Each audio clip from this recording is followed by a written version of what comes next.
Now I invite our next resource speaker, Dr. K.V. Ramana Rao, for the presentation. Let me introduce briefly before he starts the session.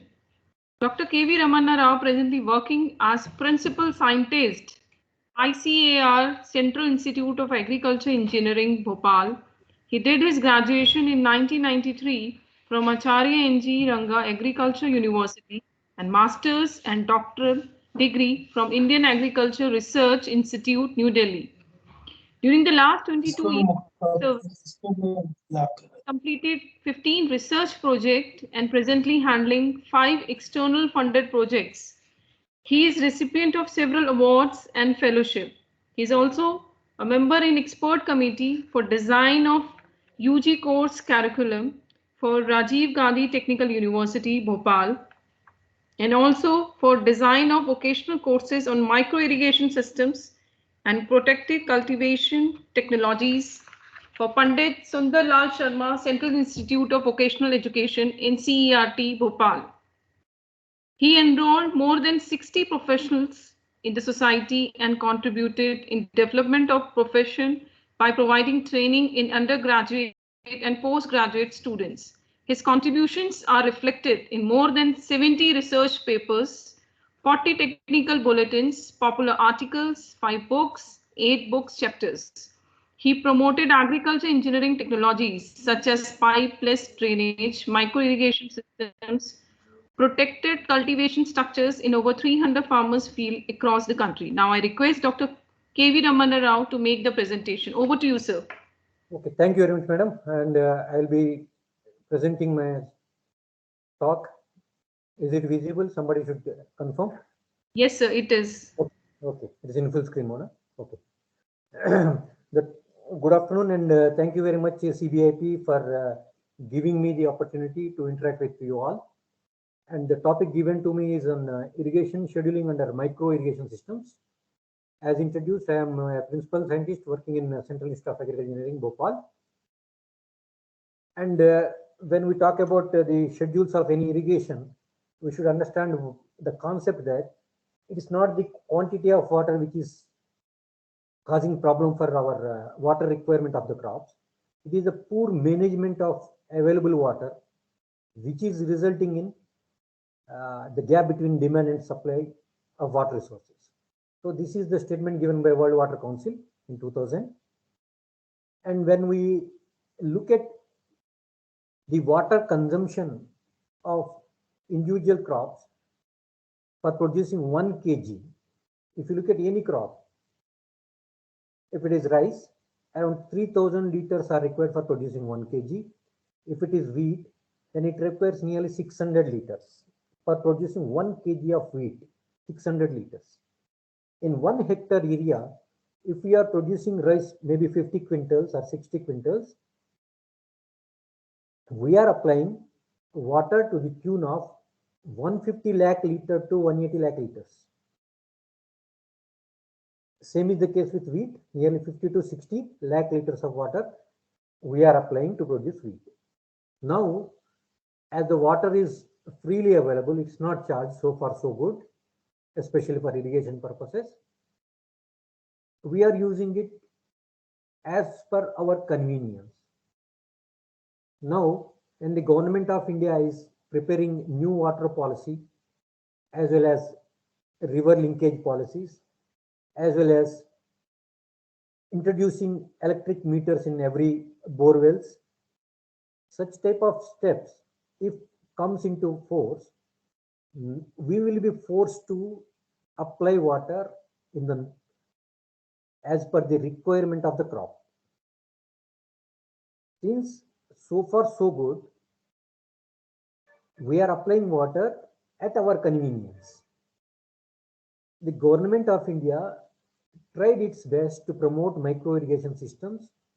Almost in majority of the fields or crops, it can be applied. But as we do not bother about the water, the way we apply water, micro irrigation systems are not picked up as it should be. And if you look at among the micro irrigation systems, the drip and sprinkler comes. The drip irrigated area in recent past is increasing as compared to sprinklers, because the government is slowly reducing subsidy on sprinklers. So putting more emphasis on drip irrigation is resulted in enhancement of drip irrigated area. The two, so far so good. It is only Sorry to interrupt you in between. yeah, yeah. Sir, आपकी presentation is not moving to the next slide. So can you put it on slideshow mode? I put it in slideshow mode only. Which slide was the slide which was existing on? Now it's not showing water consumed by some important products. Is this the slide we are talking? This slide? Now it's moving. Yes. Then I'll not put it in full screen mode, because the Microsoft Teams and the Google Meet, they have some inherent problems. Okay, In okay. It's mode, absolutely yeah. In full screen mode, it will not. So okay. These are the crops which I was tracking earlier. You can see the quantity of water consumed by each plant per production of 1 kg. I explained you. Now is it visible that micro irrigation status, state-wise adoption? The next slide, is it visible?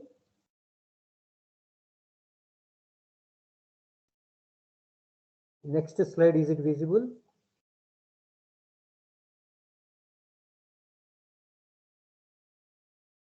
Next slide, is it visible? Yes, sir. Okay. Somebody should respond so that at least I can go ahead. Otherwise, it is like talking in a dark room. Okay. Sure, sir. Now, the state-wise adoption, if you look at it, despite Government of India's promotional policies, the drip irrigation area is hardly 6 lakh hectare. Same is the case with sprinklers. And if you look at the state-wise distribution, Andhra Pradesh, Rajasthan, Tamil Nadu, Maharashtra, these states, the micro irrigation area, either in terms of drip or sprinklers, the area is picking up. Whereas major consumers of water like Uttar Pradesh, Punjab, Haryana, there the area, even Bihar, there the area under micro irrigation systems are not picking up. Basic reason is, in these states, lot of river water is available.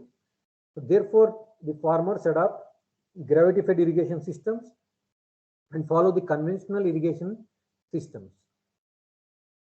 Now, when the is it visible? Next slide, theoretical potential. Yes, sir, it is visible. Okay.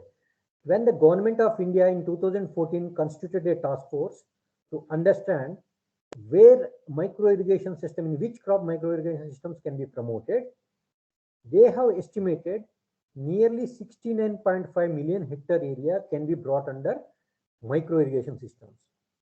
Even during that time, cereals and pulses were not taught under drip irrigation.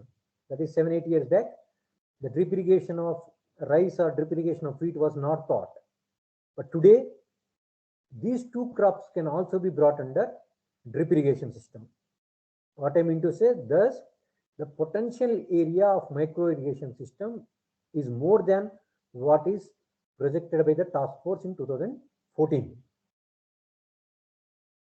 Now, with the government initiatives, everybody goes for soil testing. What is need to be done after soil testing? So when soil testing is done, that should be used for application of either irrigation water or any nutrients, depending upon the soil texture and the infiltration rate of the soil, EC and pH of the soil, as well as if there are any chemical elements which are harmful, what type of nutrients we should avoid or what should be applied.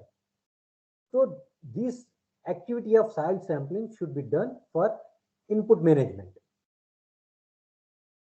Now, when it comes to micro irrigation scheduling, the topic given to me, how it is different from a conventional irrigation systems. In conventional irrigation system or any irrigation systems, we generally collect the entire information which is required for micro irrigation, except the crop water requirement. In conventional irrigation, when we are talking about crop water requirement, we generally consider the loss of water from soil surface, that is evaporation losses, and transpiration losses from the plant. Evapotranspiration is calculated. But when we are adopting drip irrigation systems, evaporation from soil surface can be minimized. As a result, the irrigation schedules of micro irrigation or quantity of water applied would be less. And at the same time, when we are calculating irrigation schedules, the micro irrigation system capacity, what should be the horsepower of the pump which we are going to irrigate, or we want to get the quantum of water that we require.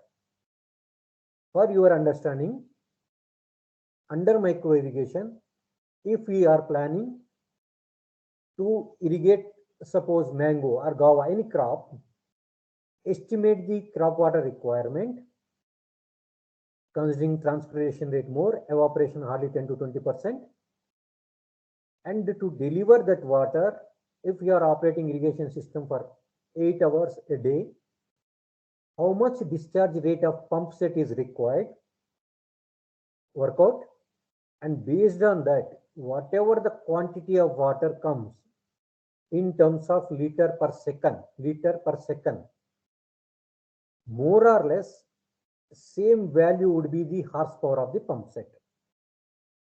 To further explain, suppose if I am irrigating mango crop, maybe 100 plants, each plant requires around 30 to 40 liters per day. If I am operating a system for 4 to 5 hours, based on that, in a day, what is the discharge rate I require? That can be converted in terms of hours, divided with 60, multiplied with 60, you will get in seconds. Whatever the value comes in 5.5 LPS or 3.5 LPS or 6.7 LPS, that is the capacity of pump that is required for operating drip irrigation system. It is a thumb rule, it's not a actual value, it may vary depending upon the area as well as the topography of the field. When we are collecting the general information about the field, where is the water source located?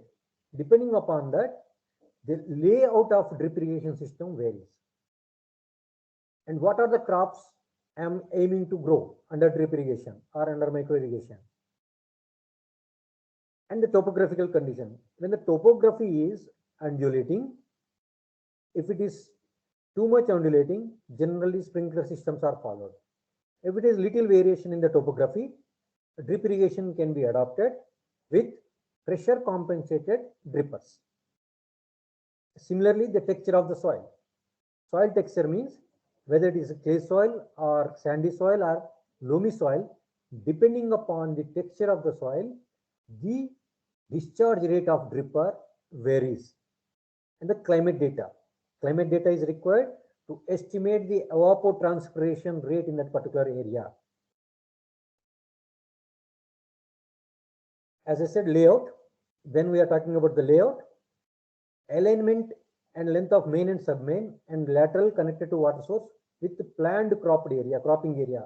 Wherever we are planning to establish our orchards or vegetables, we must plan the alignment of main and submain, and laterals are perpendicular to submains. Generally, when main and submain pipes are laid, they are laid across the slope, and laterals are placed along the slope for better uniformity of water application. You can see some of the layouts. The water source can be in the top figure. Water source can be at the one corner and at the center. So we have taken main line here. Submain is adjacent to it only, and laterals are laid vertical to submain line. Similar, if the lateral length is more than 50 to 60 meter, the uniformity of water application is defeated. Therefore, under such circumstances, we can plan 2 submains, and lateral length should not exceed 60 meters on either side. Like that, depending upon the water source and depending upon the topography or the length and breadth of the field, we have to vary the layout. Here you can see a typical drip irrigation layout where head control units means a pump set, filters, fertilizer tanks, which are in total called head control units, are installed. And from there, the water is, once the pump is lifting water from a source, that enters into main pipe and distributes into submain, and from submain through that black color lateral pipes, it is distributed to the field crops. Now,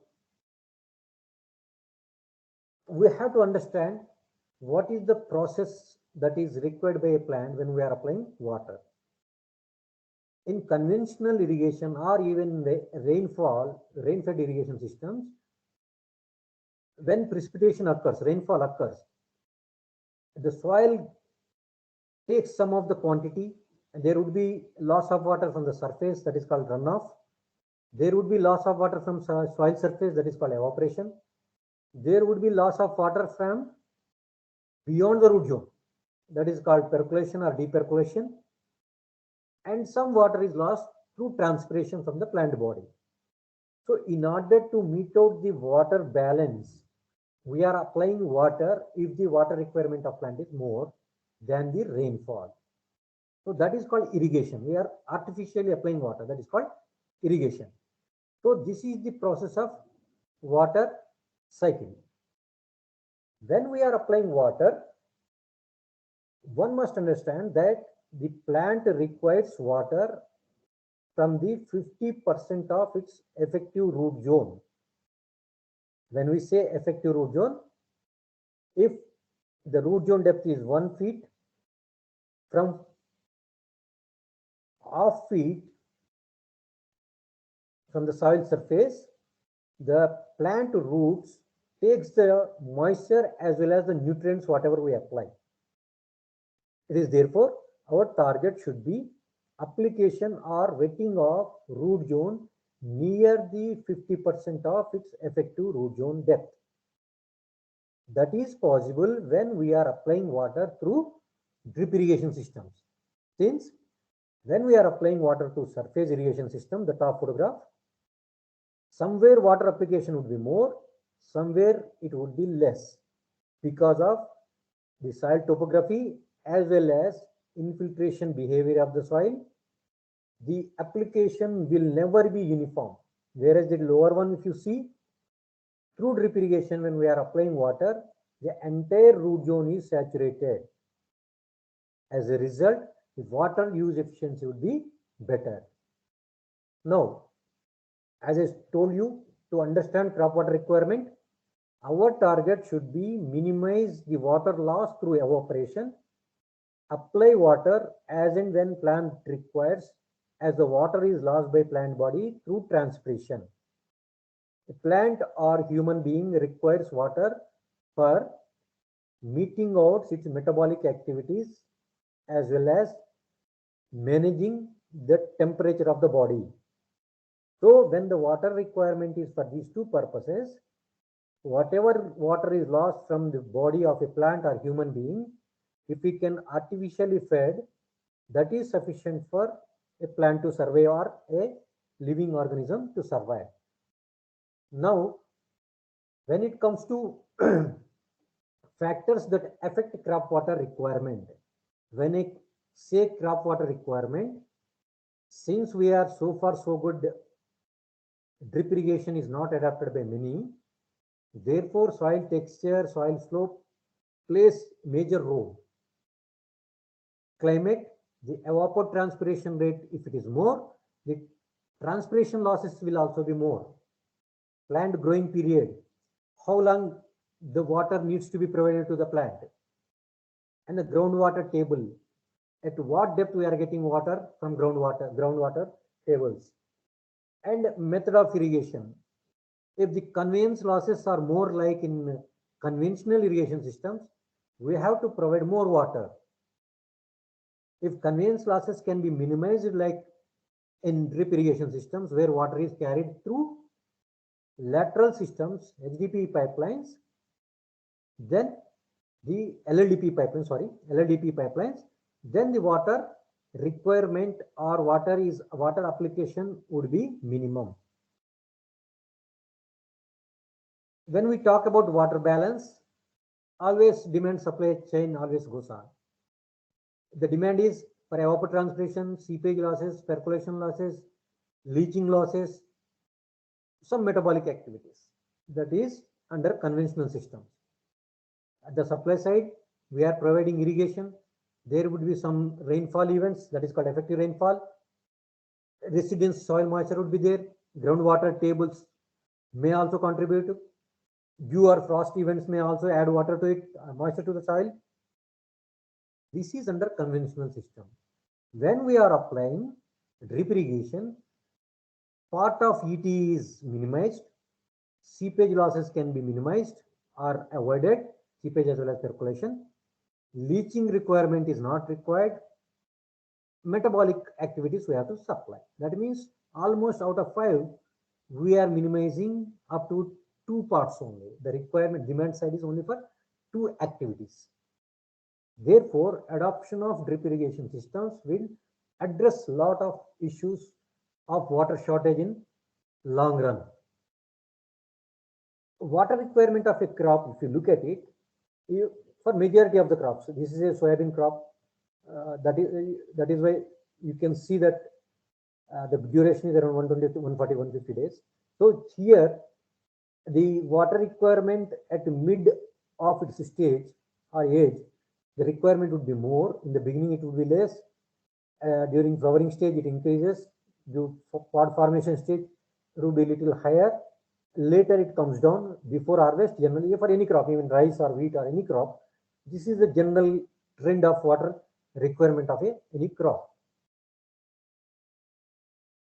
Under drip irrigation system, when we are estimating water requirement of a single plant,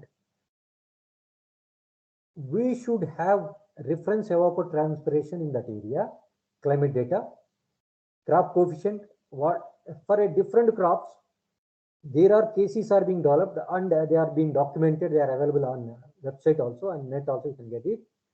Case is crop coefficient for different crops in different growing season. Suppose if it is wheat, at crown root initiation stage, what should be the Kc? At panicle initiation, what should be the Kc? At fag end of before the harvest, what should be the Kc? At 3 or 4 different stages, Kc values are available. We can put the Kc, and when we know the spacing between plant to plant and row to row, we can work out the water requirement of crop by multiplying it with, if it is closely spaced crops, WP is 1, wetted percentage area is 1. If it is widely spaced, it is 0.8 or 0.9, one can safely take. Once you get the crop water requirement,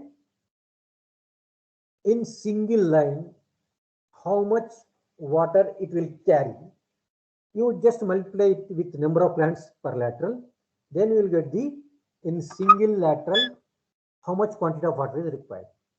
And the time of application of a single lateral, each lateral, how much time one wants to schedule irrigation. For that, the crop water requirement divided by average lateral discharge rate would give you the time of operation. Irrigation water is the amount of water, as I explained earlier. Whenever we are calculating irrigation water, we need to deduct the effective rainfall. The total quantity of rainfall or rain occurs will never be considered as rain that is available to the plant. Effective rainfall is the quantity of rainfall, that is the quantity that is available to the plant. Therefore, effective rainfall is taken. Effective rainfall for different soils would be different. Suppose in clay soils, around 40 to 50% of total rainfall is effective rainfall. In sandy soils, it would be little higher, 50 to 60%. So depending upon the total rainfall, we have to come down to effective rainfall. For that, we have to study the water balance activity through lysimeter setup. But as a thumb rule, you can take some value for finding out the irrigation requirement of a crop. If you see this one, where the wetting bulb how the water moves when we apply water through drip irrigation. A point source of water application is done with the drip irrigation. In clay soils, horizontal movement of water would be more, whereas in sandy soils, vertical movement would be more. That means in clay soils, the dripper to dripper spacing would be little higher side, whereas in sandy soils, the closer spacing of dripper to dripper spacing we should select. When subsurface drip irrigation system is adopted, in clay soils, we had to put up to 24 inches, up to 18 inches, up to 18 inches, so that the root zone is saturated with water. But when the same placement, if we do it in sandy soils, root zone is not properly covered. So, depending upon the type of drip irrigation system, whether it is surface drip or subsurface drip, we have to see the placement depth of drippers. In different soils, it varies. As I told you earlier, Kc value of different crops in different stages of the crop is mentioned here, which is readily available in the literature. You can Google it, you will find. When you talk about water requirement of crops, of various crops, you can see majority of the water requirement of crop is 280 mm. Here if you see, for wheat crop it is 280 mm. When it is 280 mm, to meet this quantity of water, we generally apply at least 30 to 50% more depending upon the type of soil. And if you look at the vegetable crops also, we can see the water requirement. These water requirements are based on conventional irrigation systems. And for every crop, there would be critical stage, especially for vegetable crops. It is mentioned here. During this critical stage, if we can provide water, the at least 50 to 70% yields can be expected. If we are short of water, if we want to provide water, these are the critical stages where we should provide water to a plant. I will come with some of the case studies where the water management in different horticultural crops, especially fruit crops, is being done. In banana, the water management, if the spacing is different, the quantity of water required will also vary. And when it is closely spaced, the per plant water requirement would be less, but per hectare water requirement would be more because the number of plants are high number, means more number. And if you see, for a crop like banana, mostly it is cultivated in low-lying areas, mostly. The water requirement is very, very less.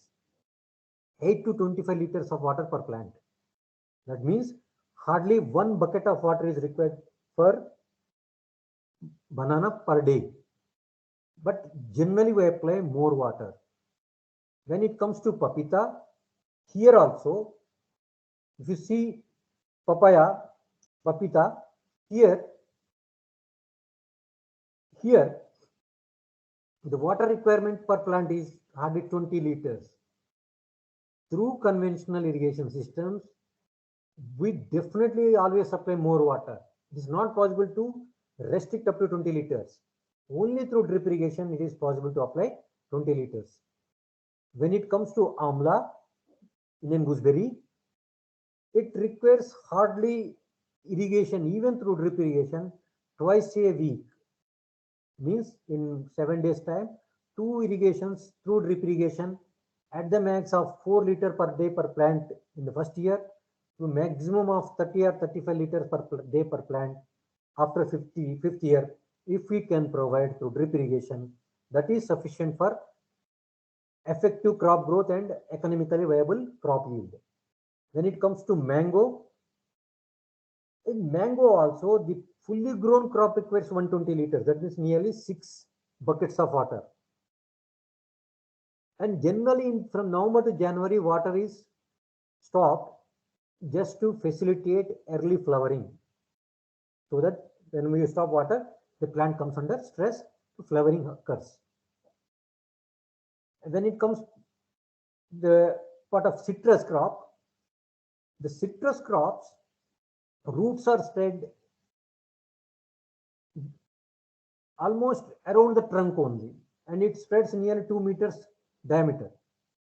So if we can apply water in and around 2 meters of crop trunk, that is sufficient. In different years, how much quantity of water needs to be applied is presented here. In pomegranate, the water requirement is 8 liters in first year to as high as 50 liters after third year. And these are the peak water requirements of different crops with different spacings. Suppose if somebody wants to calculate how much time I should operate the drip line or irrigation time. Suppose in an area 4 mm is the evapotranspiration. This evapotranspiration data you may get it from IMD department, or if you happen to see any of the SkyMat or any private meteorological websites, you will get to some extent. After ET, if you multiply that ET with 1.25, this 1.25 is just 25% extra time extra value we are taking for finding out the average value of water to be applied. It comes out to be 5 mm is the water to be applied, and here a imaginary area is taken as 5 by 4 meter area, that is 20 meter square area, with the dripper spaced at 30 centimeter. One dripper to the other dripper spacing is 30 centimeter. And number of laterals, the blue lines, horizontal lines, you can see the 4 lines. And number of drippers per laterals. I have 4 laterals. The dripper spacing is 0.3 meters. Therefore, 4 divided by 0.3, that is 13.33 are the number of laterals. That is 14 laterals are there. 14 drippers are there per lateral. And total number of drippers in each lateral, there are 4 drippers. So 14 multiplied by 4 laterals, that is 56 drippers are available. And the dripper discharge which we selected is 2 LPH. When you multiply it with 2, you will get a total discharge of 0.112 meter cube per hour. So the depth of water application, this is 0.112 meter cube per hour for the 20 meter square area. So depth of water to be applied is divided into 20, I will get 0.0056 meter per hour. That is meters is depth. When it converts meters into mm, that is 5.6 mm per hour. And my original water requirement is 5 mm, and theoretically I got 5.6 mm per hour. Therefore, irrigation time is depth of water divided by the depth of water application in hours. That is 5 by 5.6. 0.89 hours. That is when you convert it into minutes, it is 54 minutes. That means each lateral needs to be, or irrigation scheduling should be done for 54 minutes for irrigating this 20 meter square area. Not lateral, it is 20 meter square area. If I want to irrigate the entire area, 54 minutes I need to operate my drip system. That is how we have to plan the schedules. Generally, drip irrigation systems are not recommended to operate beyond 2 hours. The moment you apply water beyond 2 hours, if it is clay soils, there would be leaching of water happens. In sandy soils, vertical movement would be more, which will not be available to the crop root zone. And the irrigation interval also means today if I irrigate a crop with drip irrigation, next schedule should be within less than 3 days. That is during summers, even every alternate day would be better. If evapotranspiration it is more. Similarly, for micro sprinklers also we can calculate how many number of drippers per micro sprinklers and laterals are required. In close growing crops, since the water movement means the wetting front is overlapping, it is better to have low discharge drippers, especially in clay soils. That will wet the entire strip of the field. In sandy soils, we have to go for little high discharge rate drippers. You can see here, this is black soil. When we are operating drip system for 20 minutes, 30 minutes, and 45 minutes. After the system is operated for 45 minutes, the entire strip is wetted. And the diameter of the wetting bulb, if you see, is nearly around 35 to 40 centimeters. So the emitter to emitter spacing, even 40 centimeter or 45 centimeter if it is taken in clay soils, would suffice the purpose. Here it is mentioned about the dripper discharge and different type of soils. Here it is about spacing in different crops. If we are selecting micro sprinklers, what should be the peak water requirement, and each micro sprinkler should address how many number of plants is being mentioned here. After knowing the discharge, we can discharge of the drippers, we can calculate the lateral pipe diameter using this formula. And correction factors are here in this formula. There is a correction factor. That correction factors are available through literature for different types of number of outlets. What should be the correction factor? You can see these are all means after doing research in the field. These are all thumb rules. They may valid good, hold good, or may not. But if you do not have anything, these are some thumb rules. If we are taking a 12 mm lateral size, the maximum lateral length we can take is 30 meters. If it is 16 mm, 45 to 50 meter we can take, especially in clay soils. Once we know the lateral diameter, then we can work out the main and sub-main diameters. I'm not talking about theoretical estimates because you have the design part also as a separate lecture. But here I would like to give you one thumb rule, as I mentioned earlier also. In drip irrigation system, depending upon the LPS, the pump capacity would more or less match to the discharge rate. You can see the second column and third column. More or less it matches. Since the drip irrigation is operated at around 50 meter head. If it is more than that, then the values will change. But if it is up to 50 meter, it would be more or less similar to discharge rate of what is required. Here I would like to tell you one thing.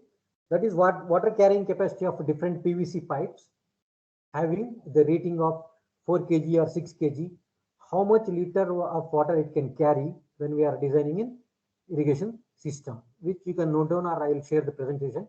You can use them. Whenever we are planning for drip irrigation system, once the trenches are constructed, it is better to go for immediate installation. If the rainy season occurs, rainy events occurs, then it will uplift the pipeline, and the entire effective depth will be, you will not get the effective depth. And when you are filling the soil, better to take the lateral out and make it tagged so that at least you can understand where the lateral is there, and tie it up with another lateral. And some of the adoptions of drip irrigation system, some crops I am showing you. The left is the lady's finger, onion, radish, French beans, even the rice crop, chickpea, wheat, sugarcane. The basic problem with drip irrigation is its maintenance. After utilization, if it is not properly kept, there are chances of damage. So better to manage it. Along with the drip irrigation system, I will take 5 to 10 minutes more. Along with the drip irrigation system, if we adopt plastic mulching, the irrigation requirement of crop still comes down, because again here the evaporation from soil surface is minimized. The crop which you could see is the cabbage, in which the mulch is laid. Here this is potato tubers. More number you can get it, bigger size tubers you can get it under mulching condition. In tomato, everybody, you might have seen it. Over organic mulches, plastic mulches are better in terms of crop productivity, as well as ease of installation, as well as crop management. The season is very important for selecting the color of mulch film. Here you can see the silver color in Summer season is better one as compared to black color in sweet corn. I explained you this is the rice crop under plastic mulching condition. You can get almost 40 to 50 tillers per plant if you adopt drip irrigation and plastic mulching. In wheat crop also I mentioned, you can get year heads of nearly 70 to 90 year heads per plant if we adopt drip irrigation system with plastic mulching. And this is soybean crop. Even in soybean crop, whomsoever understands soybean or seen the soybean crop, the number of pods per plant we got is around 300 to 400. Conventionally, 15 to 20 pods per plant are observed by farmers. This is in red gram pigeon pea. In red gram also we can get better yield. This is single plant. You can see the girth, the trunk of the plant, and this is the entire crop canopy you can see. Next issue is how to do mulching. Sure, when we are doing it through manual operations, it is labor intensive, but now the machines are available, plastic mulch laying machines, which forms the bed, which does the punching. Earlier, seeding or sowing operation is being done by individuals, dibbling operation is done. But in our institute, you can see the bottom right corner photograph where seeding is also being done mechanically. This is a tractor operated machine which does all 5 operations. That is bed formation, laying of drip line, laying of mulch film, punching on mulches, putting seed, single seed or 2 seeds, whatever as per our requirement. Some of the states, they adopted some norms of compulsory adoption of drip irrigation system, and these states, cotton and soybean, are also being irrigated with drip irrigation system. Now the farmers of Madhya Pradesh, I am sitting in Madhya Pradesh, farmers of Madhya Pradesh, they also realized the importance of drip irrigation. They started adopting drip in cereal crops also. When we talk about any systems design or scheduling, the nozzle, whatever we select, whether sprinkler or drip, the discharge rate of emitter or nozzle should be such that application rate should be less than the infiltration rate of the soil. The intake capacity of the soil is called infiltration rate. The output of a nozzle is called application rate. Output should always be lower than the intake. Then there will not be any overflow on the soil surface. So better to select application rate in smaller discharge rates than the infiltration rate. Why the drip irrigation system is not being adopted still? Number one, I consider that so far so good, we failed in promoting drip irrigation system as a scientific method of water application. Rather, we started talking about drip irrigation as a practice for water scarce areas, which is wrong. It is the only scientific method of water application as per the crop requirement. It is not our convenience. It is the requirement of the crop. Second, high initial cost. Yes, definitely initial cost is there. But to our surprise, some of the states, they are providing 100% subsidy also in drip irrigation. Still, those states are not picking up. In Bihar, it is provided 90% to general category, 100% to other communities. Still, it is not picking up. So that means high initial cost is not the only criteria. There are other issues also to involve in it. And the quality of material supplied by majority of the firms are inferior. And there is no one to check the quality in the field conditions. Some of the horticultural departments where the officials are strong in their knowledge, this is being implemented properly, but wherever there is lack of knowledge, even by the officials, there are some problems in the implementation. And I consider that this is having longer life provided if we maintain it properly. Maintenance schedules are not being adopted by the adopted farmers of drip irrigation. That is causing the short life of the system. As a result of which, drippers are clogged. If you are not maintaining the system properly, then definitely dripper emitters are clogged. And PVC pipes are supposed to be buried in the soil, but they put it on the surface rather than subsurface. And there are chances of brittleness happens because of solar radiation. The pipes are damaged, and power supplies are also the reason earlier. Now, in majority of the states, the power situation improved with the introduction of solar powered pump sets as well as the government policies.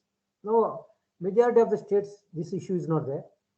And definitely for operating drip irrigation system, some hands-on training is required by the individuals who are operating this system.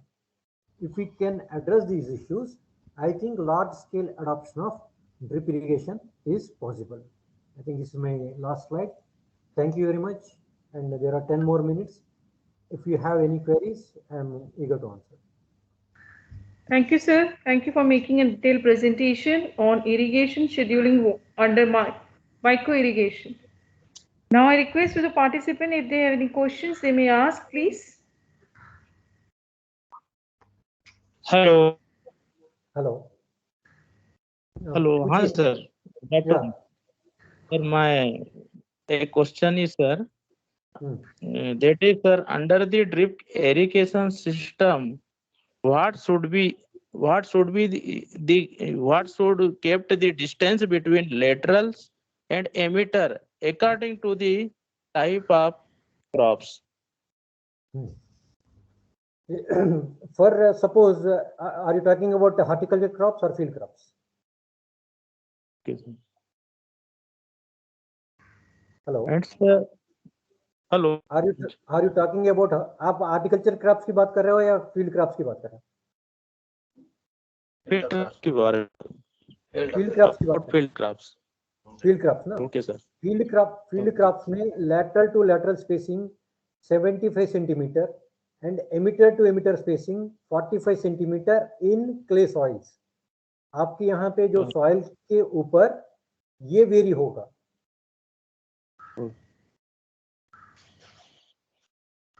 जो government norms में, अगर आप horticulture का MIDH norm समझते हो, तो MIDH norms में the lowest lateral spacing given is 1.2 metre. ठीक है, तो 1.2 मीटर का सिस्टम लगा के राइस या व्हीट क्रॉप को इरिगेट करना स्पेशली क्ले सॉइल्स में टफ है. तो उस केस में आपको एक और लेटरल लगाना पड़ेगा बीच में. Okay, sir. And my another question, sir, request to you, sir. Ji. Kindly focus on the methodology of how testing underground pipeline after laying. How to test underground pipeline after laying? After laying. Okay. Underground pipeline का मतलब आपका irrigation line or it is subsurface drip? Irrigation line, sir. Irrigation line. Okay. Are you providing hydrants? No hydrants, sir. Are you providing hydrants to it or not? Not. Okay. Generally, underground irrigation grids में every 100 meter distance we have to put one hydrant. Hydrant means one outlet. Okay. Once the underground irrigation system is designed, suppose a length of 100 meters or 200 meters you have designed. Okay. You know the discharge rate of pump set, maybe a 5 horsepower or 7.5 horsepower pump set you have put it. That means from each hydrant, maybe around 50 meter or 60 meter length, hydrant should discharge at least 7 to 8 liter per second water. Then your underground irrigation is properly laid. If there is any blockage in the pipeline, you will not get the desired discharge from the hydrants. One. The other one is, generally we do have one underground irrigation system in our institute installed in 40 hectare area. What we do, we put flow meters in wherever there is subsection. What I mean to by subsection, जहाँ submain to main submain connect हुआ है, submain to laterals connect हुआ है. Laterals में multiple laterals होंगे. So we put water Okay. meters, which are installed Okay. at the surface. We have taken one Yes. riser pipe. We put water meter. तो उस line में water meter को देख करके भी आप पता कर सकते हो कि भाई ये लाइन में प्रॉपर वाटर आ रहा है नहीं आ रहा है ना? Okay, sir. Yeah, follow? okay, sir. Okay, sir. Thank you, sir. Welcome. Any more questions?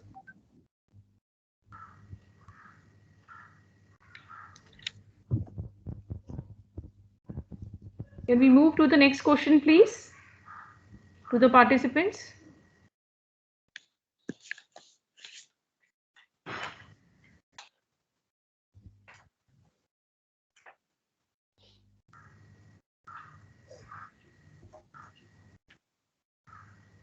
Participant may write to us as well on a later stage. We will arrange your answers from the speaker and get back to you over the email. I stopped just for, I stopped early because I want that people will interact more. But this is due to online mode. People are not in a mood to ask. In one-to-one, there would be lot many questions. So that is why I stopped. Yes. I guess we can now conclude this particular session. Thank you so much, sir, for your Welcome. time and conducting the virtual training session. Thank you so much. Thank you very much, madam, for calling. Convey my regards. Ladies and gentlemen, now may I invite today's next resource speaker, Dr. Manoj Khanna, for making the presentation. So would you like to have the test session before we start, or you are comfortable in sharing your screen? I can share my screen. That's not a problem. Okay. So before we start the presentation, let me introduce briefly about the speaker. Dr. Manoj Khanna graduated in agriculture engineering from the Sukhdev University, Udaipur in 1985. He obtained MTech Water Resources Engineering from the Department of Civil Engineering, Indian Institute of Technology, Delhi in 1992. He obtained a PhD in Civil in Environmental Engineering at the University of Melbourne, Australia in 2001. He is working as principal scientist and in charge FOSU IARI since 1986. He has worked extensively in planning, research, teaching, training, and extension in the field of irrigation engineering and water management. His current area of interest are climate change modeling and adaptation, impact of climate change on water resources availability in river basins, prescience, agriculture and irrigation management, broad index and monitoring system. Now I request Dr. Manoj Khanna to make the presentation. Over to you, sir. Thank you. Thank you for giving me this opportunity. And good afternoon to all the participants. Let me share my screen first, and then we will talk about the topic which has been allotted to me. I will be talking not only on micro irrigation today, I will be talking on pipe distribution network designing and management tomorrow. So this will be my first part of my lecture. So let me share my screen first.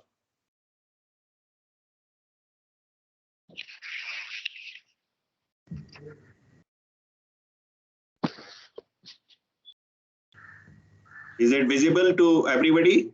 Yes, sir. Let me try to transfer it into slideshow mode and check whether they are moving or not. This is the first slide. Let me transfer it to move it. Is it the slides are moving in your screen also? Yes, sir. We can continue with this mode. Okay. If everyone is ready, can I start? Yes, sir.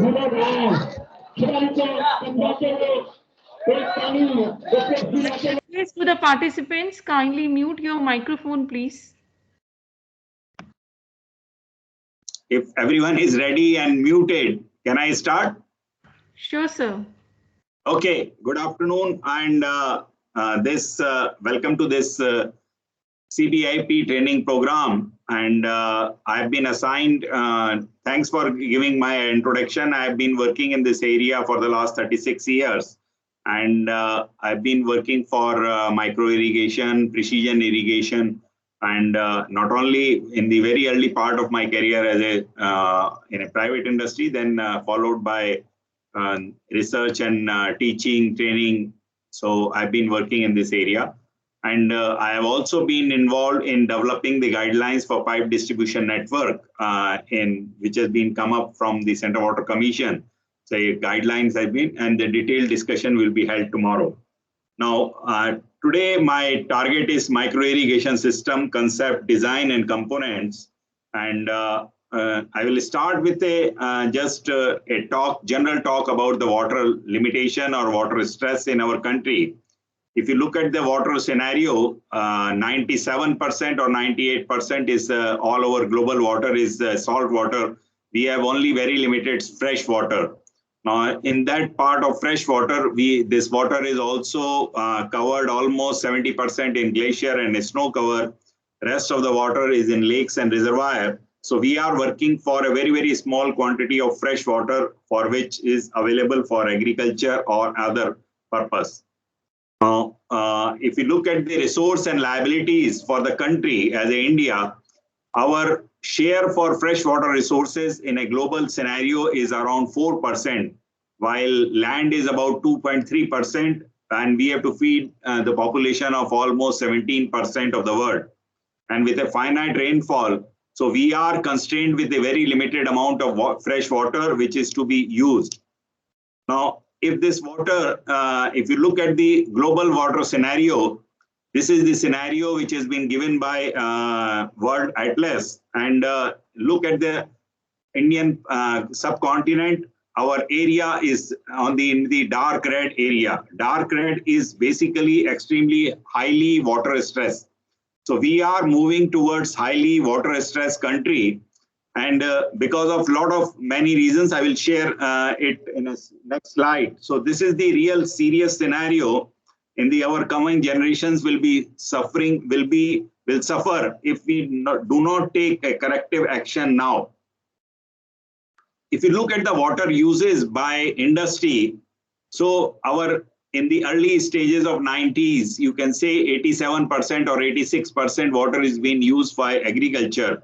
But with the increase in population, industrialization, and energy demand, our availability for water for agriculture is getting down, which is now coming to something like 70%. Now, everyone, whomsoever talk about water stress, he looks over on the agriculture side, saying that agriculture is using a lot of water. So ultimately, we have to look for the solutions and by which we can reduce our water use efficiency, water productivity. That's the reason a lot of programs have been initiated. And in that line, only pipe distribution network or that concept has been started in a canal irrigated area. And per drop more crop and all that slogans have been started.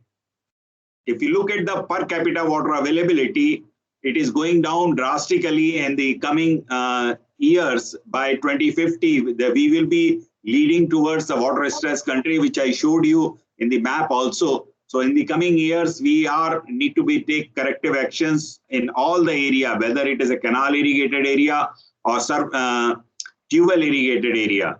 Because remember, our majority of the area is irrigated by surface irrigation. Our 95-96% area is under surface irrigation, and large part of that area is under canal irrigation. So we have to take corrective actions in those areas. Now, what is irrigation? If I start with a simple definition that we are providing a soil moisture in the soil, and this is the typical different type of way is there. Our questions are when and how much and how to apply. When to irrigate, how much to irrigate.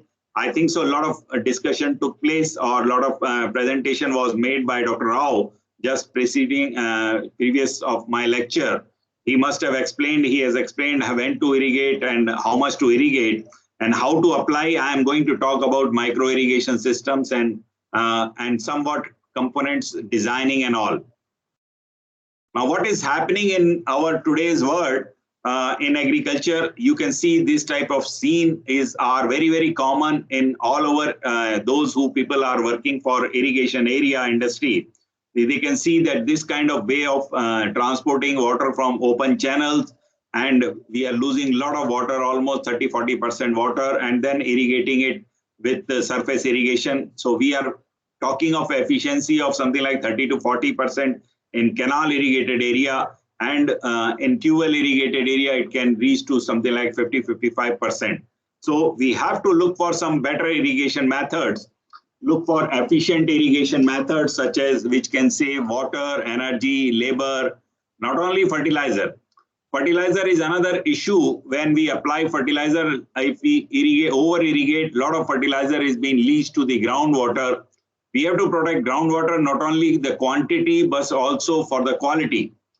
And we have to control pest and disease problem. When we apply more water, it creates more problem.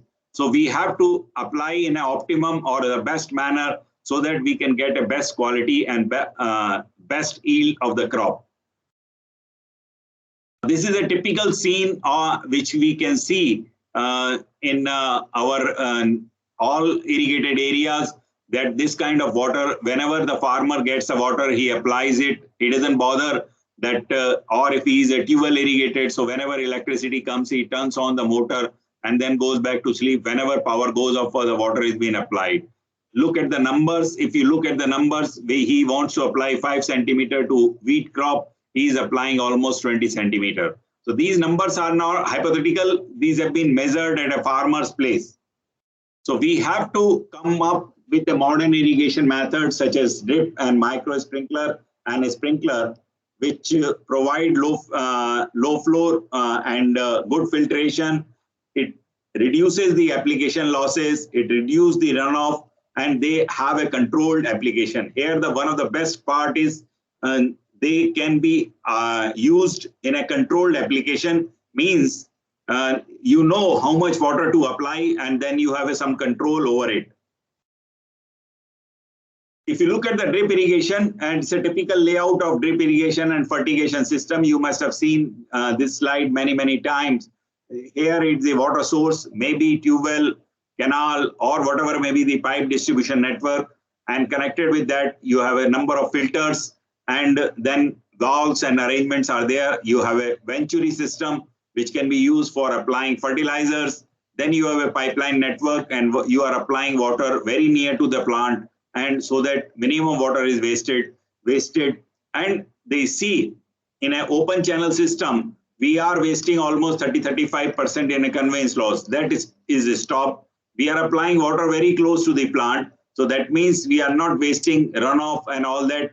And whatever amount of water which is applied goes into near the root zone.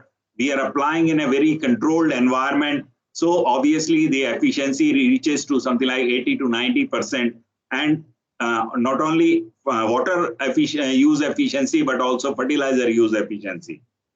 Same way, you can also put these laterals below the soil surface. This is subsurface system.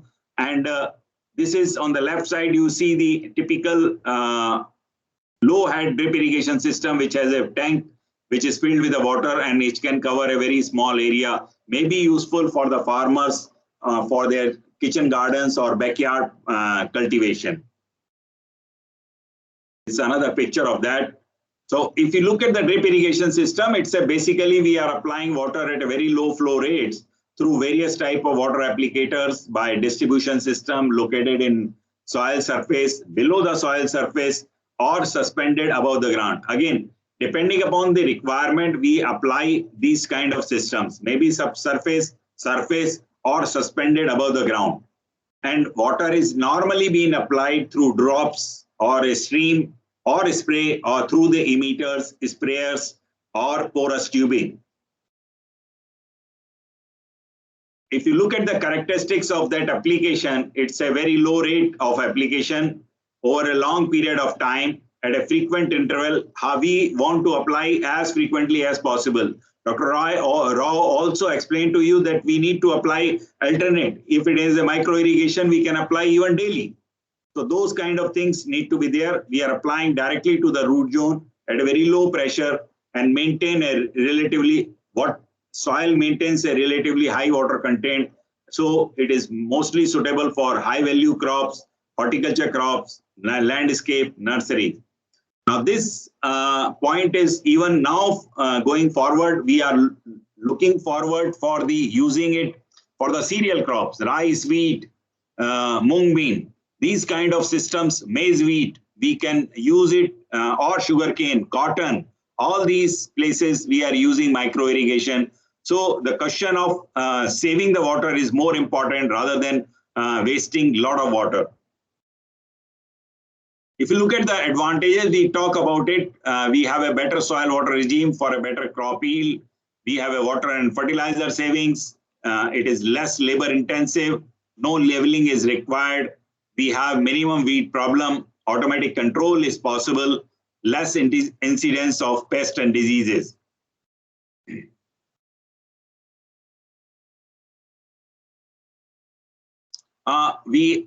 If you look at the adaptability and limitations of drip irrigation system, it can be used for all fruits, vegetables, cotton, sugarcane. That's what I said, for all type of areas, even in hilly area, coastal area, wasteland, all these places.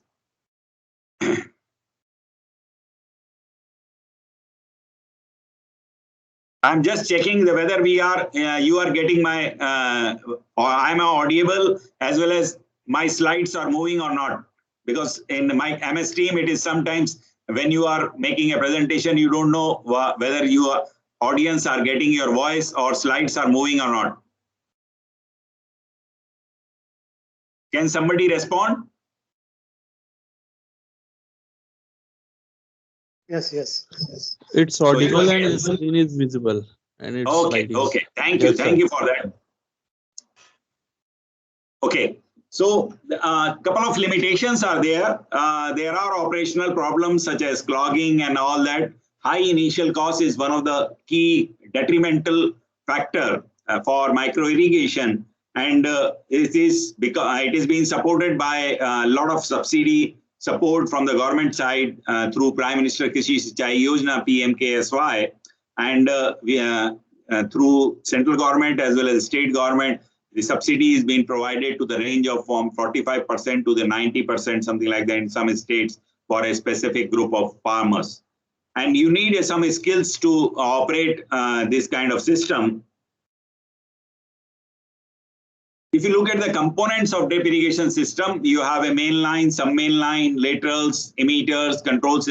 Most of the system is of plastic, and main line and some main line are mostly buried. Laterals are over the ground, or if it is a subsurface drip system, they are below the surface.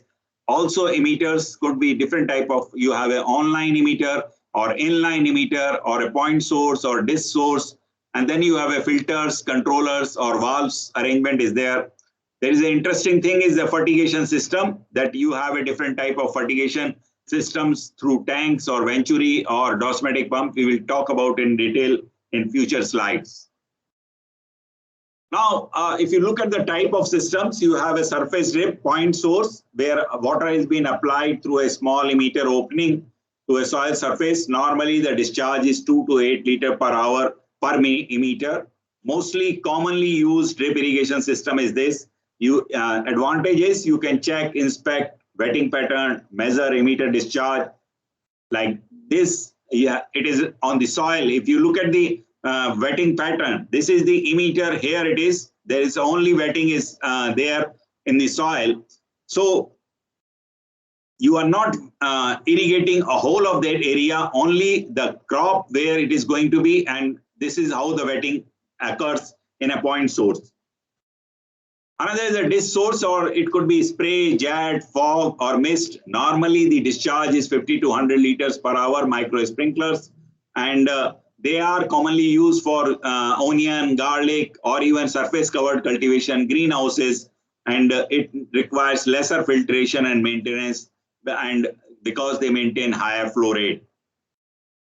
Then another interesting thing is the subsurface drip irrigation, which is now becoming common or becoming popular among the farmers, The reason is it's easier to maintain, and you are putting it below almost 20-25 centimeter below. It's a permanent installation, and for number of crops you can use it, whether it is wheat, rice, or even maize or vegetable crops in a continuous system is there, and you can do the tillage operation and as and when required. So this is how it has been becoming popular. The only limiting factor is you need a regular flushing, you need a regular maintenance, because many times you don't know what is happening below the soil surface, and some emitters get clogged. So you need a regular flushing system, you need a regular treatment of the lines so that they remain clean. Limited problem is the clogging, as I told you, and the filtration. So both the issues you need to take care of it. You need a regular type of different type of filters based on the type of water quality which you are using it. Commonly used are sand filters, media filter, or screen filters. You need a regular flushing or back flushing of these filters, and regular flushing of the system. Sometimes you may be needing acid or chlorine treatment depending upon the water quality. Now we have done a lot of studies on, I've been working in this area since 86, I can say, and we have been using a drip irrigation system in a very early stages of introduction in India. And we have used for all type of vegetable crops. Now we are more focusing on cereal crops, not only for crop response, but also water saving, then water and nutrient transport, fertigation modeling. All these things we have been working, and you can see you can look at the water saving, which is ranging average from 20 to 50% very easily, and as well as increase in yield is almost ranging from 25 to 100%. So this type of thing is being very well established, that micro irrigation system is a very well beneficial for the cropping system, and it can be used for almost all type of crops. Some of the examples, like recently we are working with a garden pea and with a fertigation. Some automation is also there in that. And see the water wetting pattern. When you apply for that, it's a 1 meter spacing, and then this kind of wetting pattern is there, and you can cover one line, almost 3 lines of vegetable crops or row crops. So this type of system is there, and water requirement is reduced to water needed, or the water saving is almost 50%. Another best example is a summer groundnut, and this is the one of the best crop which can be grown in this micro irrigation. And because groundnut yield depends upon how much pagging happens below the soil, so more number of pods. This gives the advantage in the micro irrigation because it keeps the soil wet. More number of pagging, more number of pods are formation, so yield becomes almost double. So, and not only water saving. Another technological advance is happening is center pivot type of irrigation system, which are now slowly introduced in our country, particularly in a large farms of National Seed Corporation. And these have been installed, almost 20-25 units have been. One unit covers almost 50 to 100 hectare area. This is again a picture same. Now I will show you some of the pictures of drip irrigation system, and which are for just see the land. It's a so undulating land, and you can use it drip irrigation system, and the water is applied only near the root zone. So weeds are only located here only, not only other places. If you look at the water wetting pattern, this is the typical wetting, and you can see the quality of land and all that, and you can use all type of vegetable crops, fruit crops with very good output and minimum water. In a row crops, one row lateral line is covering 2 rows of the, this is cabbage, and this is the all type of vegetable crops are very good suited to all micro irrigation, fertigation. Another is the orchard crops. Once the orchard is all well established, you need to increase the number of emitters per plant. Here you can see the 3 emitters per plant. In the beginning, it may be okay with the 1 emitter, but slowly as the plant grows, you need to increase the number of emitters. Also, you can use micro sprinklers in this condition. Another best crop or the commercially very, very valuable crop is the lettuce, and it gives a very good output, and farmer can earn more than 1 to 1.5 lakhs per acre in 2-3 months. So this is the crop which is becoming very, very popular with the advent of people are consuming a lot of these kind of vegetables in the market. Onion, as I gave you the example, we did a lot of work on onion crop under micro irrigation. So we did a lot of fertigation studies and as well as irrigation studies. And groundnut, as I already talked to you. In a groundnut, one of the interesting phenomena in a particularly North India, where the temperature ranges from 40 to 45 degree or 46 degrees centigrade, there you need a microclimate near the crop because to avoid the crop burning. So you can use micro sprinklers and to make a better climate and for better quality of crop. Garlic is another crop where we used it not only drip irrigation, surface drip irrigation, also micro sprinklers. Both the things are very well suitable, both fertigation as well as irrigation. We did extensive studies of fertigation modeling in this. When you apply nitrogen fertilizer, how much is going to leach the fertilizer? We want to come up with an application rate so that the minimum leaching happens and the best fertilizer use efficiency could be obtained. Another area is more interesting for canal command area. You people are working for that. Now the government is focusing on lot of focus is given to the canal irrigated area where I believe you people are from the Narmada Water Authority, Rajasthan. In Rajasthan area, this using the diggies and rain guns is becoming common, providing water and collecting the water through canals and using it for drip irrigation system in those areas. And in a pipe distribution network, once they have been developed, they are specifically designed for mainly for directly supplying water through drip irrigation or sprinkler irrigation. If you look at the potential of drip irrigation system in India is almost 27 million hectare. Large area is available for that. But if you look at the coverage wise, how much is covered up to 21-22, this is the government data, we are able to cover almost 3-4 million hectare only. To the maximum, something like if you look at the sprinkler irrigation also, so 6-7 million hectares have been covered. But our lagging states are northern India and particularly Rajasthan, Punjab, Uttar Pradesh, Uttarakhand, West Bengal, Bihar. These areas are still lagging. Our central and southern India is very well covered. Look at the Maharashtra, Karnataka, Tamil Nadu, Gujarat. These areas are very well covered by micro irrigation. It is becoming very, very popular.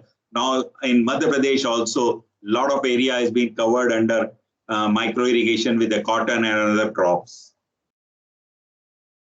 Again, same potential is there, and you can see that almost, if you add up the canal irrigated area, this potential becomes huge, almost 70 million hectare. You can cover with a sprinkler irrigation or micro irrigation. Another interesting part is that even with a poor water quality, drip irrigation is a very, very successful technology because the water is being, there is a almost wetting zone is there in the root zone, and that does not allow salt to come up, and that protect the crop, and you still get a good yield in a poor quality water. This is another picture of farmer's place. We have the complete irrigation system at his place. I will talk now a little bit about the design of the micro irrigation. And this is a typical design of, we start with a layout of drip irrigation. You can see this is the pump set. You have a lateral line, dots indicate the emitter, and this is main line, and then you have a sub main line. So, and then you have so many lateral lines in 1, 2, 3 sub main. So you can have a 3 type of crops or different type of crops, or you can say geometry is there. Then you can have a different sub main with a valves and arrangement, and you can irrigate one by one. So this is a typical layout of the drip irrigation system if you look at it for the design purpose. Now, first step of the design is the crop water requirement. I'm not going to teach crop water requirement, But if you have a crop water requirement available, which is totally volume of, you can come up with the liters in a month, how much water is to be applied, and this is the volume, V is the volume of water required. It's a pan evaporation for the month. You can add crop factor, pan factor, area to be irrigated, and number of days in a month. So you can come up with a volume of water which need to be applied using drip irrigation system. And some of them, some of the points have been taken in irrigation scheduling also by Dr. Rao in your previous lecture. Now, once we know that this is the total volume of water applied minus effective rainfall, because whenever effective rainfall is there, once you have to take care of effective rainfall, so you know the actual volume need to be applied. It is the RE is the effective rainfall, so you can get the net volume of water which need to be applied. Then you can get the number of operating hours of a system during the month, and you can see the total number of, this is the total volume of water, where we want to in a particularly row crops, you are going to have a 100% wetting. While in case of a orchard crops, you don't need to have a 100% wetting because only canopy area need to be wetted. So in that way, you can have a 40% wetting or a 50% wetting. That number, it depends upon the type of crop. Then number of drippers per plant multiplied by number of plants and dripper discharge. So these things will give you number of operating hour. You know the actual number of operating hour. This is the common question by the farmer or user, that how many hours should I operate my drip irrigation system to cover my crop water demand. So this is what we have to come up with, like what is the total demand divided by number of dripper per plant, number of plants and dripper discharge. Then you can have a number of operating hours per application that you want to apply, how many number of applications per month. Then once this number is there, then you can need to go for a hydraulic design of drip irrigation for some mainline size or lateral lines. Lateral lines are generally made of about 16 mm diameter. We don't go for 12 mm diameter because that becomes a very, very small. Otherwise, 16 mm diameter is very common. While for some mainline and mainline, you need to do a hydraulic design. We will do in a detailed design also in a pipe distribution network, which is similar to that. And this is the total, if you know the number of laterals from each emitter, flow passing through the total section of that and total number of emitters in a lateral line and number of lateral line, we can get a amount of water flow into a particular sub-main line or main line. That will give you a design discharge.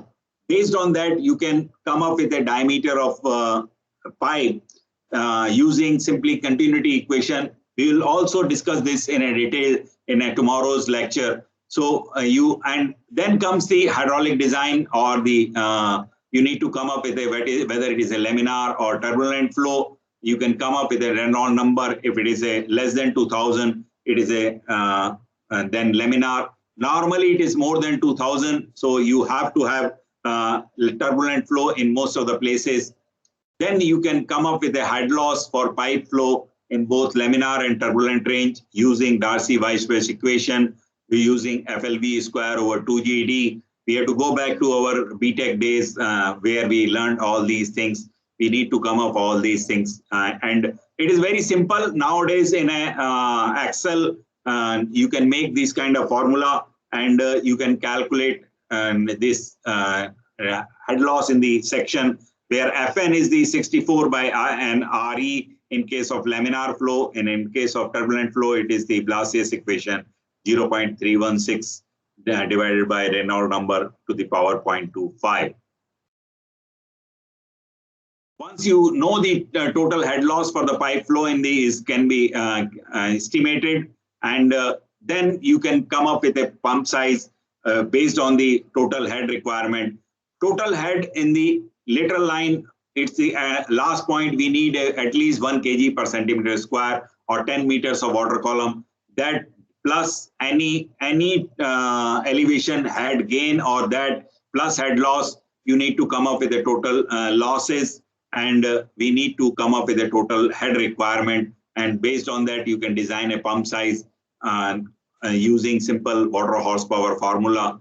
And normally these pump size are 3 to 5 horsepower for drip irrigation system when we are operating a system at a 1 kg per centimeter square. I'm moving to another area, which is a micro irrigation fertigation. Fertigation or a nutrition, which is now the term used in nutrition plus irrigation, where the water and nutrition or nutrients are delivered to the plant through a micro irrigation system in a precise combination and timing. You need very efficient, because the fertilizer fertilizer is an expensive commodity, and loss of this nutrient is causing a not only make the soil bad or not, but also leaching towards the groundwater, causing a very bad quality groundwater. Also, we are totally large quantity of fertilizer is being imported. If you look at the advantage of fertigation, we are saving fertilizer by 25 to 40%, and we can increase the yield by almost 25 to 30%.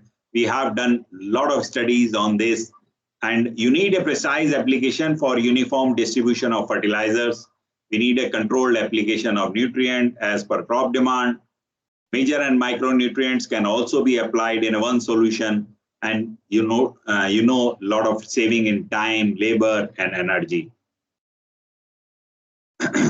If you look at the limitation and precaution, you need to careful these fertilizers are properly soluble, and you need to know the compatibility while mixing the different type of fertilizers.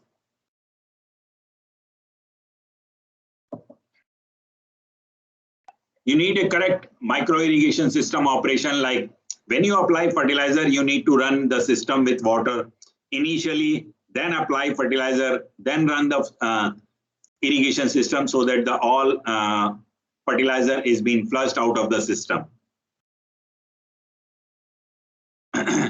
More importantly, fertilizers which are soluble should be soluble in water, and then only you are able to apply. Otherwise, if they precipitate, may create a problem in your system, and they should minimum interact with the irrigation water and no create problem in pH or minimum clogging of filters or emitters.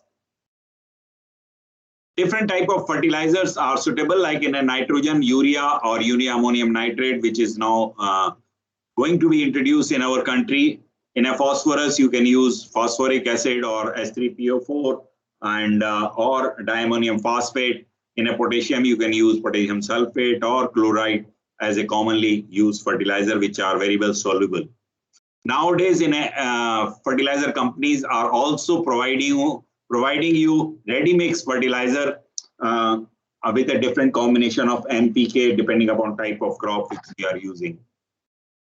If you look at the how you are going to apply, you are using normally through fertigation tank. It is a very simple and cheap application technology. You have a fertigation tank which is attached parallelly, and you put the fertilizer into it, and you can use it, and they will be applied to directly to the system. You can also use Venturi system. You need a high pressure differential, and you lose a lot of energy in that. Another option is it's mostly commonly used for a high efficient application or a precise application, where you can use osmotic pump. Piston activated pumps are used, which is commonly known as osmotic pump, and they can use same energy, water energy, which is being used for pumping the water, and same pump can also be used for running this kind of osmotic pump. They are using electrical or hydraulic power. They have a flexible discharge rate, and you have a better control of fertilizer concentration, and automation is possible. As I told you, we did a lot of fertigation studies on yield of fruits and vegetable crops in all type of crops, and the common result is we are saving almost 30 to 40% of fertilizer and increase in yield to the tune of 40 to 50%. some of the example of tomato, and if you look at the tomato yield, and in case of fertigation, you can increase the yield by water saving is almost 40 to 50%, and increase in yield by 30 to 40%. A lot of studies, as I gave you, at various places, different places have been listed here. We are saving a lot of fertilizers through fertigation, and this is what the whole idea in the country. Wherever the micro irrigation is being commonly used, we are saving a lot of fertilizers. As I told you, we did a lot of fertigation modeling and all, and our important question was, what should be the best emitter discharge rate for different soils to achieve better nutrient use efficiency? And they are important point is all the nutrient is available in a root zone. That means minimum drainage or leaching of nutrient beyond the root zone. So the answer is fertigation modeling. We did a lot of studies on nitrogen distribution in soil. We have been asked by the National Fertilizer Limited, which introduced recently, which are planning to introduce recently in a urea ammonium nitrate in a liquid fertilizer form. And they gave us a project on evaluating it for a fertigation as compared to urea. We found that urea ammonium nitrate is even 30% less required as compared to urea. So you have a fertilizer saving in that, and cost can be overcome. And with a micro irrigation, you get a better yield. We did with a urea and different levels of urea ammonium nitrate in cabbage crop. So you can see the quality of crop after fertigation and all. And did a lot of nitrogen distribution in soil profile, what is happening, and you have a, in case of urea ammonium nitrate, million nitrogen is better as compared to urea, so obviously which is leading to a better crop results. Also did it same kind of studies in a lettuce. In surface covered cultivation or a polyhouse or greenhouse, we did with the high value crops like sweet pepper or capsicum with the drip fertigation and all. Now I'm moving towards a sprinkler irrigation. I would like to introduce the topic sprinkler also to the audience, that which is also used in a canal irrigated area, could be used linked with a pipe distribution network. And if you look at the sprinkler is being introduced in the country probably in early 60s, specifically in a tea gardens or coffee plantations, and which is again pressurized irrigation through devices called sprinklers, are located on pipes called laterals. Water is discharged into air. Like this is the typical, you can see this is the main line, and then you have a lateral line on sprinklers are there, which are moving in this. They are not permanently installed in the field. They are portable systems which are attached to the 6-meter pipe, which are portable, mostly made of high density polyethylene, and this is how they move and they cover the whole area one by one. And this is a sprinkler irrigation is very, very popular in many of the part of the country, and large area is being covered under sprinkler irrigation. It is all suited to all topography, easy to operate.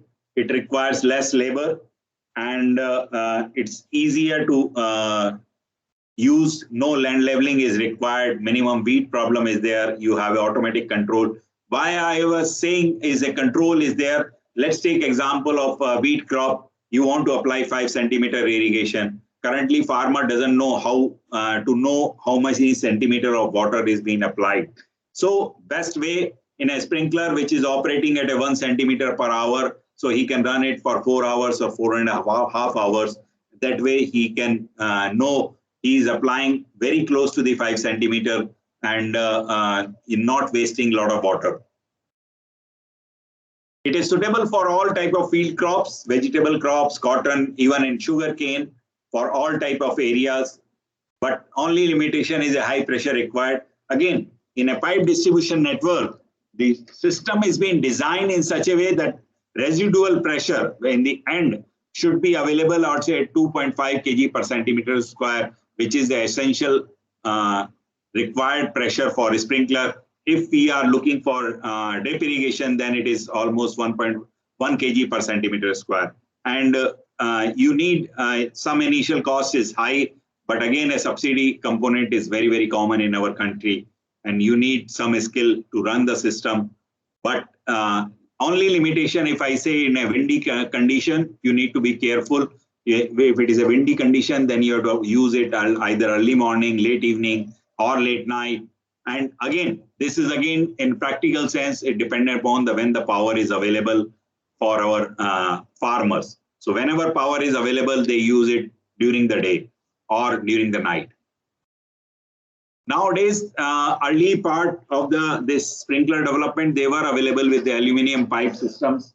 But now most of the systems are, whether it is a main line, some main line, or laterals, they are made of high density polyethylene or HDPE pipe, plastic pipes. They are more flexible with a quick coupling system, and they are connected to each other. And the farmers are also not only used for sprinklers, but also transporting water from one place to another. Then water has been applied using sprinklers, using a small or large control system. Then you can also apply fertilizer using same tanks and venturi system. They are sprinklers. If you look at the sprinklers, they are usually brass or plastics with one or more small diameter nozzles. They are commonly impact sprinklers, usually all type of irrigation, especially agriculture crops. This is the picture of a sprinkler, which is commonly used in our country. Two type of nozzles are there. One is a range nozzle, another is a spreader nozzle. They are orifice type, and this is the very most commonly used sprinkler nozzle for agriculture purpose. Some of the pictures of that. They are also used, you must have seen in gardens or large landscape areas. There the pop-ups are there, and where also it's very important to save the water when you irrigate, and pop-ups are also commonly used. These are some of the fittings which are available with respect to sprinkler systems, and different T band, and see the couplers. This is what I wanted to show you, the couplers. They are attached with a quick coupling system, which is male and female parts of the coupler, and they can attach to the system, and they can attach in a pipeline system, and pipes are also 6-meter pipe and attached with a sprinkler coupler. Very old picture. It's in a gram crop or the chickpea. In sprinkler irrigation, you can see the white pipe. That means the sprinklers were of a aluminum pipe and coupled with even with a combination of plastic pipes are there.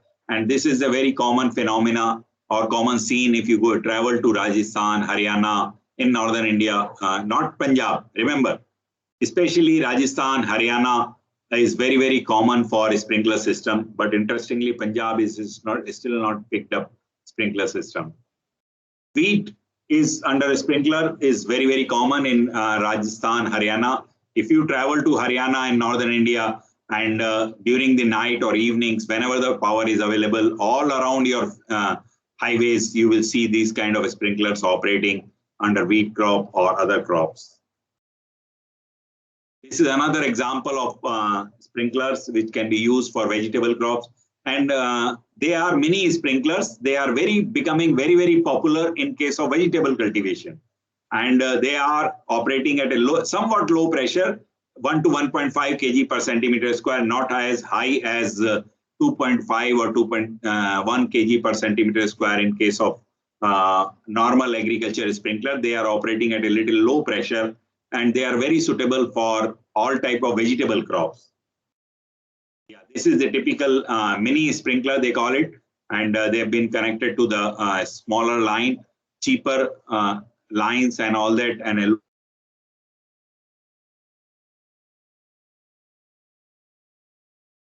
old again aluminum pipe based system, but this should be the future in our country, that all canal irrigated area should be covered with a sprinkler systems, with a change in the rule and a law that you can pump directly from the canal and pump, or develop a diggy system which is developed by the Narmada Control Authority in Rajasthan, in Sanchor, that we have developed a lot of diggies where the canal water is filled up, and then this water is being used using rain gun irrigation system in large sprinkler areas in Rajasthan. This is again a picture taken from outside India, not for India, but this type of large sprinklers are also available internationally. That's what I was saying to you, that if it is an established orchard, if you are not able to use drip irrigation, then you can use micro sprinklers, which can you have a 4 trees, one micro sprinkler can cover 4 trees, because our active roots of the plant are near the canopy or the outside of the canopy, and where the sprinklers, if micro sprinklers if they are used, they can apply water in a very, very efficient manner and save a lot of water. Another picture of a sprinkler is another way of doing it. Here, I would like to show that in specifically vine cultivation, grapevine, grapes cultivation, you need a microclimate. So there the micro sprinklers have a very specific role where the water is being, or either drip irrigation. And they have been putting on the wire so that the drops comes and create a microclimate and gives a very good climate for grape cultivation. Another development which is being taken place is the development of rain gun sprinkler.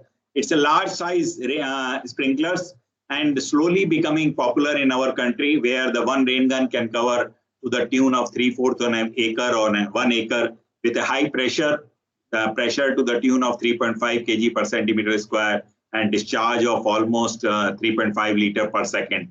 It covers a large area, and it gives a farmer a flexibility of shifting large amount of pipes in a midnight when in a winter nights, rather than shifting one sprinkler nozzle or rain gun sprinkler. That's why it is becoming popular. So another type of rain gun is becoming popular in our country, and it is cheaper alternative. Again, subsidy component is also available on this kind of systems. Important point in the sprinkler irrigation is a uniformity of sprinkler irrigation system, that you need to apply uniform application. And if you don't apply, then non-uniform apply, and it creates a problem for whole area. You have an uneven crop growth, and causing a some place you don't get a good yield. Some places you have a problem in the crop. This is and proper pressure is required. You need a normal pressure, whatever is the rated pressure. If you don't apply rated pressure, then this is the way of distribution. If it is pressure is too high, then this kind of distribution, if it is very low. So you need to be having a properly designed sprinkler irrigation system, properly sized motor or pump set. Otherwise, you have a more pressure, then create a problem. Low pressure then also creates a problem. A lot of studies have been done at various places. Now people have stopped doing these kind of studies, because we know in a sprinkler, we get a better irrigation, water use efficiency, not only water saving, but also yield. I'm just trying to touch some kind of automation, and this is the future of that. Automation is slowly becoming a buzzword in micro irrigation, and where the idea is we need an automatic irrigation system. We need a proper measurement of the system, measure the soil, water, weather, and then applying or running the system automatically makes it easier to use in a precise application. And precision agriculture is the new way of doing it. You have a lot of soil moisture sensors. The reason is these sensors are becoming cheap. They are easier to buy and install it in solenoid valves and all kind of systems. And they are slowly becoming, adoption is there. I will show you. You need a different type of sensing is there. You have a plant-based sensing, fruit diameter, stem diameter, water potential, ripening, color. Now I will show you this, the vision of it. You have a different type of soil moisture sensors which have been installed at different places. There are like different type of sensors are there. this collect the information, and then you have a soil water content, you have a weather station, what is happening with the crop water requirement, and all connected to your irrigation system. I will talk somewhat in detail in a surface irrigation automation in my tomorrow's lecture also. Here I'm just introducing a topic sort of thing. So you have a connectivity and you get the all information on a either mobile app or using the control systems, those kind of systems which are now becoming very, very cheap in our drip irrigation system. We developed or installed this kind of soil moisture sensor operated, wireless sensor operated drip irrigation system and install it at our farm also, IRI farm, and with kind of a communication from soil moisture sensor to different places, and then you are getting a gateway. And because the communication has become very cheap and mobiles are very cheap nowadays, smartphones are very common, and then you can have apps developed and you can use it, that kind of system. I stop here and I give I can stop sharing my presentation, and we can have some discussion if you have any questions or queries. And although I gave my presentation very fast, so bear with me because I wanted to cover a lot of area in that. And if you have any question or query, I'm happy to answer here, or keep it in your mind. We can again discuss it tomorrow, and when I will be talking on pipe distribution network, design of pipe distribution network. So if you have any question, I'm happy to answer. Please.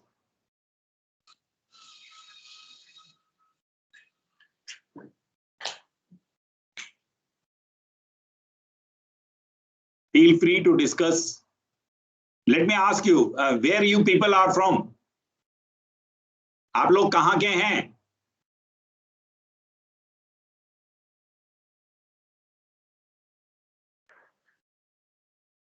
Please unmute and speak up.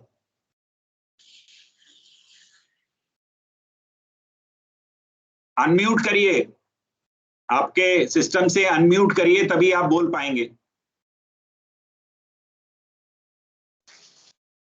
आप लोग किस state से हैं और किस department से हैं? MP से हैं और एनवीडीए से हैं, ISP Indira Sagar project. Okay, that's good. बहुत अच्छा है. एंड आपके मध्य प्रदेश में तो कई जगह माइक्रो इरिगेशन वेरी कॉमनली, हमने धार डिस्ट्रिक्ट में बहुत काम किया था, और वहां पर very commonly cotton, chilli, Manawar वगैरह के एरिया में जहाँ पे नर्मदा का पानी भी है, और वहां पे बड़ा कॉमनली यूज हो रहा है drip irrigation system. And farmers are adopting in a large number because they know where the water is limited and वहां पर पानी की कमी भी है, और उन्हें मालूम है कि खासकर चिली, कॉटन, बीटी कॉटन का काफी कल्टीवेशन होता है, और वहां पर वो पानी बहुत ड्रिप इरिगेशन से इस्तेमाल करते हैं. आप लोगों के कैनाल इरिगेटेड एरिया में nowadays most of the places you are designing pipe distribution network, and this pipe distribution network has to be connected with either sprinkler system or drip irrigation system. और इस point of view से जब आप DPR बना रहे हैं, आपको ये जानकारी जरूरी है कि ये स्प्रिंकलर इरिगेशन या माइक्रो इरिगेशन किस तरह से काम करता है. इसीलिए हमने इसको कवरेज रखा है. कल हम डिस्कस करेंगे पाइप डिस्ट्रीब्यूशन नेटवर्क का डिजाइनिंग एंड ऑल, एंड उसमें हम लोग और डिटेल में एक एक पॉइंट को डिजाइन को डिस्कस करेंगे. Please feel free to discuss and ask any question. Hello. हाँ जी, बताइए. Yes, sir. I am speaking from Jabalpur, VK Baladhar Engineers, NVDA department. Sir, kindly suggest us how we can make a cost-effective installation of the drip system. अगर आपको सबसे पहले ये देखना पड़ेगा कि किस क्रॉप के लिए हम बात कर रहे हैं. नॉर्मली अलग अलग क्रॉप्स के लिए अलग अलग कॉस्टिंग आती है. नॉर्मल कॉस्ट अगर आप वेजिटेबल क्रॉप की बात करें तो 1 से 1.5 लाख रुपए प्रति हेक्टेयर कॉस्ट आती है। अगर हम ऑर्चर्ड क्रॉप की बात करेंगे 50 to 60,000 पर हेक्टेयर कॉस्ट आती है, अगर 3 मीटर बाय 3 मीटर की स्पेसिंग की क्रॉप की बात करेंगे। अगर वेजिटेबल क्रॉप या जो क्लोज ग्रोइंग क्रॉप हैं, जो बिल्कुल नजदीक लगती हैं, उनमें आपको अगर कॉस्टिंग करनी है तो आपको 1 से 1.25 लाख रुपए प्रति हेक्टेयर की कॉस्टिंग लेनी पड़ेगी। Okay, sir. Main crop of this region, Jabalpur, is wheat and paddy crops होते हैं, sir. देखिए, वीट में आजकल अब पॉपुलर होने लगा है ड्रिप इरिगेशन सिस्टम। अगर मक्का, वीट, हम लोग कई काम कर रहे हैं। मेज wheat cropping system, rice wheat cropping system.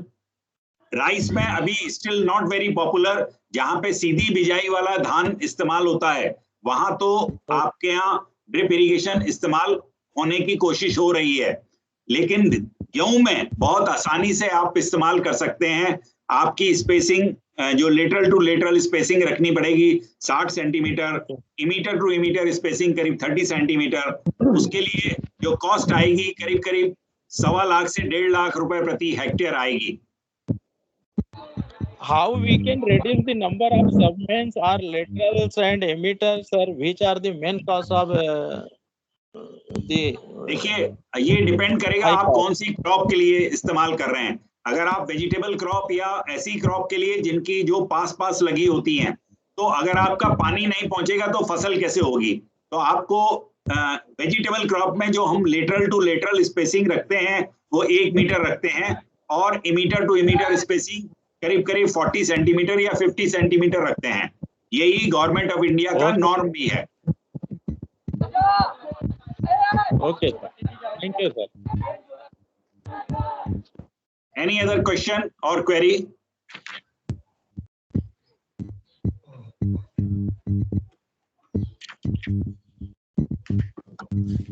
If not, thank you for patient listening, और मुझे अपॉर्चुनिटी देने के लिए धन्यवाद, CBIP को धन्यवाद, and we will meet again tomorrow। मेरा सेशन है 2:30 बजे, फिर वो मेरा पाइप डिस्ट्रीब्यूशन नेटवर्क पे है, उस पे भी हम चर्चा करेंगे कि आप लोग अगर DPR वगैरह बना रहे हैं तो क्या प्रॉब्लम आ रही है आपको और किस तरह से उसको ठीक किया जा सकता है। आप लोग सेंट्रल वाटर कमीशन की गाइडलाइन भी इस्तेमाल कर रहे होंगे, अगर कोई डिस्कशन उस पर भी करना है तो हम कर सकते हैं, क्योंकि मैं उसमें को बनाने में भी इन्वॉल्व रहा था कमेटी में, and lot of contribution is there from my side also in that. Thank you everybody. Thank you from CBIP for giving me opportunity. आपके CBIP से कोई हैं क्या?